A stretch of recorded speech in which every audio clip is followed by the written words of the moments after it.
μόνο που ξέρουν να κάνουν οι μέλισσες είναι να συγκεντρώνονται στην είσοδο της Κυψέλης. Εκεί είναι διατεθειμένες να πολεμήσουν μέχρι θανάτου.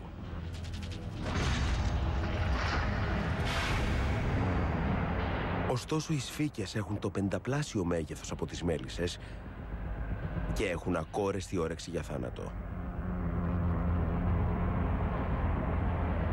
Σε αργή κίνηση, άγρια φτερουγίσματα και αδιανόητη δύναμη.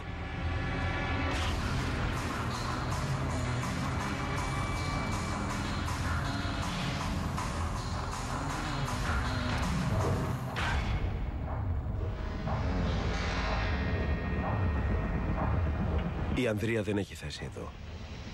Κι όμως οι γενναίες μέλισσες δεν παραδίδονται ούτε τρέπονται σε φυγή. Θα σκοτώσουν μία ή δύο σφίκες. Ωστόσο, τι είναι μια νεκρή σφίκα μπροστά σε τόσες ζωντανές που σκορπούν το θάνατο σε χιλιάδες μέλισσες?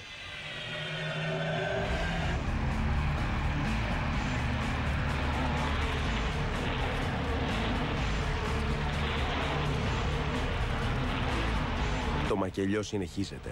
Ένα προδεδικασμένο αποτέλεσμα φτάνει σε ένα τρομακτικό τέλος.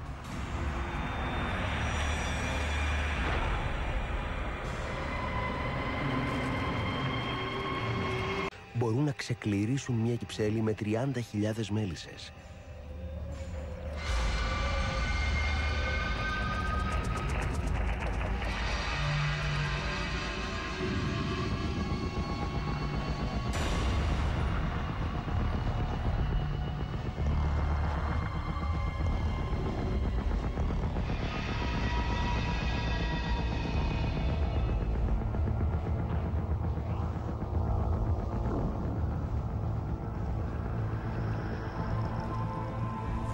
Οι σφίκες δολοφόνοι δημιούργησαν ένα χαλί από ετοιμοθάνατους και νεκρούς.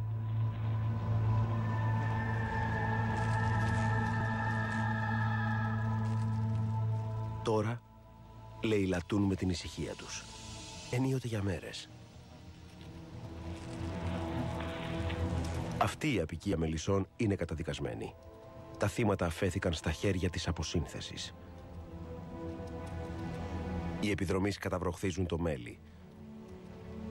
Το τρώνε ακόμη και πάνω από τα κουφάρια.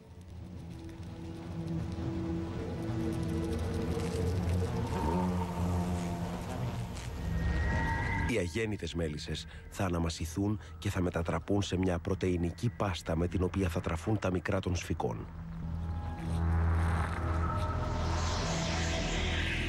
Για κάθε αυτοκρατορία που μοιάζει ανίκητη, υπάρχει ένας εχθρός ικανός και έτοιμος να εκμεταλλευτεί μια απροσδόκητη αδυναμία.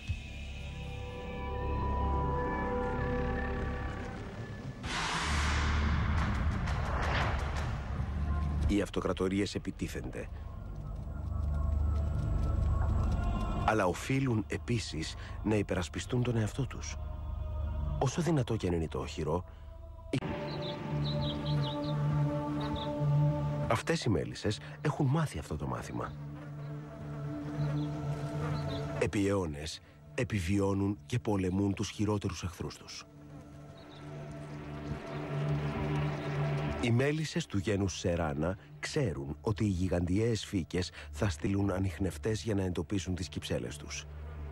Για να επιβιώσουν, αυτές οι ιαπωνικές μέλισσες πρέπει να αιχμαλωτήσουν και να θανατώσουν τον ανιχνευτή.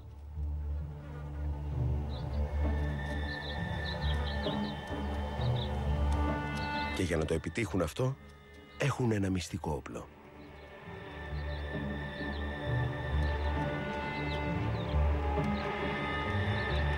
Όταν εντοπίσουν τον εχθρό τους πρώτων πυλών, οι μέλισσες στρατιώτες οπισθοχωρούν.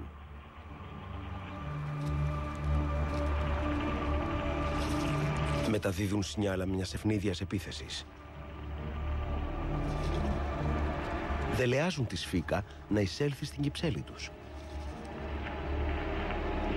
Όταν θανατώσει μερικούς εθελοντές, οι μέλισσες επιτίθενται. Με τρομερή σφοδρότητα, οι αμυνόμενοι εφορμούν στον ανιχνευτή, εγκλωβίζοντάς τον μέσα σε ένα κλειό από σώματα μελισσών. Ωστόσο δεν τσιμπούν. Ανταυτού, οι μέλισσες τριμώχνονται μεταξύ τους και πέφτουν πάνω στον ανιχνευτή. Κουνώντας την κοιλιά τους, είναι μια μάχη με αναμενόμενο αποτέλεσμα. Οι μέλισσες μπορούν να αντέξουν σε θερμοκρασία μεγαλύτερη των 50 βαθμών. Η σφίκα επιβιώνει έως τους 46 βαθμούς.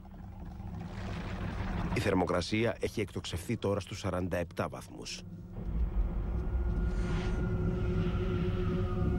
Επί 20 λεπτά η κουβαριασμένη σφαίρα πιέζει τη λία της.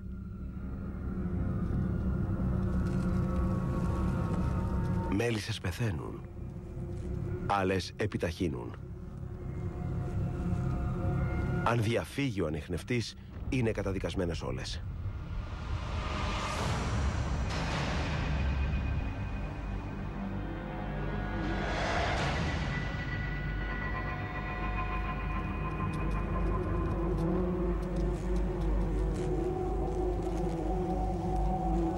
Τελικά, η αδυσόπιτη μάχη τελειώνει.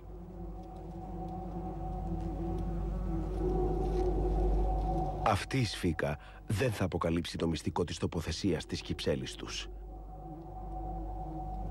Οι μέλισσες πλήρωσαν το τίμημα για να σώσουν το σπίτι τους.